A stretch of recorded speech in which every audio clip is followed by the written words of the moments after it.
Hey everyone, this is Karen Waksman, founder of Retail MBA.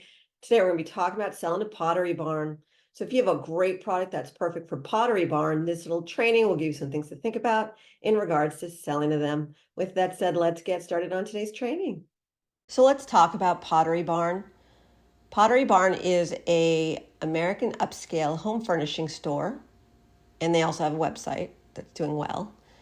And they are very powerful as a home furnishing company.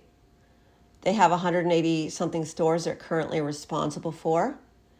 And this one will be fun because a lot of you have heard of Pottery Barn, and it's a good opportunity for people who have furniture and decor, bedding, bath, lighting, rugs, window stuff, whatever you can think of for the home.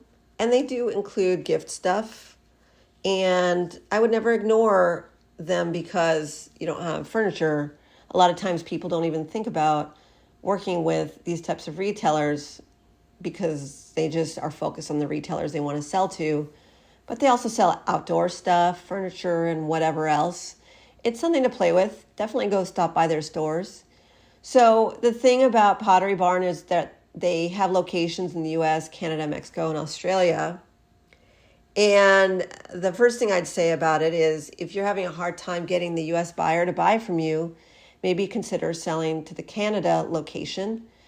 And the reason for that is they usually typically have buyers that are different in different locations in the world versus the United States. Like each location has its own buyers and their own interests and needs and so forth. So my recommendation, maybe if you can do it, is to consider selling to maybe the Canadian buyer and sell it to the Canadian location. You don't have to, but it's an opportunity. And then you can go back to the US buyer and then get her interested. That's an opportunity. There's things like that you can do. When a retailer has locations across the world, look at their locations, and if you can afford to do it and it makes sense for you, it could be an in if you're having trouble getting into the US market. The other thing is Pottery Barn owns as a wholly owned subsidiary of Williams-Sonoma. That means that under the same branch of a company, the Williams-Sonoma brand also owns Pottery Barn and so forth. And the reason I'm mentioning that is when a retailer has multiple brands under a corporate structure, typically they share a lot of the same software systems. And that helps you in that if you're trying to sell to a buyer and you're getting rejected one way or another, can you sell to the other brand within the organization? And maybe there'll be interest afterwards because you filled out the forms, you're already a vendor, and you can go back to, say, Pottery Barn after you possibly get into Williams-Sonoma in some format, and maybe the buyer would be more interested in you because they don't have to do a lot of paperwork to get you in the door. It's just an angle. A lot of retailers are owned, multiple brands are owned by one corporation, and they tend to share the same systems, and that helps you because buyers are busy and they don't have time to create relationships with vendors sometimes, and filling out the forms and doing all the things sometimes can be a delay, and that's something to consider. It could be an in if you're getting rejected one way or the other.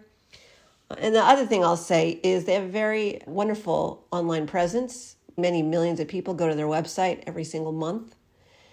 So if you are trying to sell to them, they can play a lot more with the online space versus the physical store space because they can only include X number of units per store. But online, they can test a lot of stuff. And so for you, the possibility could be try to go after the online buyer, which is different than the physical store buyer. The difference is the online buyer cares about imagery, the words you use, all the things. The physical store buyer has packaging concerns, all the other stuff. And so can you get excited about the possibility of just selling to their online portal, which ultimately can get you in front of millions of people anyhow. So typically, if you sell to their physical stores, they'll put you online as well. But if you just sell online, it's actually a really great opportunity because you're selling to the Pottery Barn brand, but you're also showcased in front of a lot of people. And if you do that and you do get on their website, make sure that you're very kind and respectful about helping get the word out about your product online. A lot of times people are basically saying, sure, buy my stuff, put it on in your stores or on your website, but then they don't support the buyer at all. They don't like maybe drive traffic to it or try to get sales on that website or get reviews to your product on Pottery Barn. It actually will make the difference between you making millions of dollars or not if you help out the buyer a little bit. It's a strategic move that you got to think about, but it's going to make you more money if you help the buyer out. Anyways, if you want to learn how to approach, pitch, and sell to Pottery Barn, please take a look at what we do. Our company is called Retail MBA. We are a retail consultancy, a rep agency. We have do-it-yourself programs as well. We have free content, and we're always adding new information. So please subscribe, keep in touch with us, and we love you. Thank you.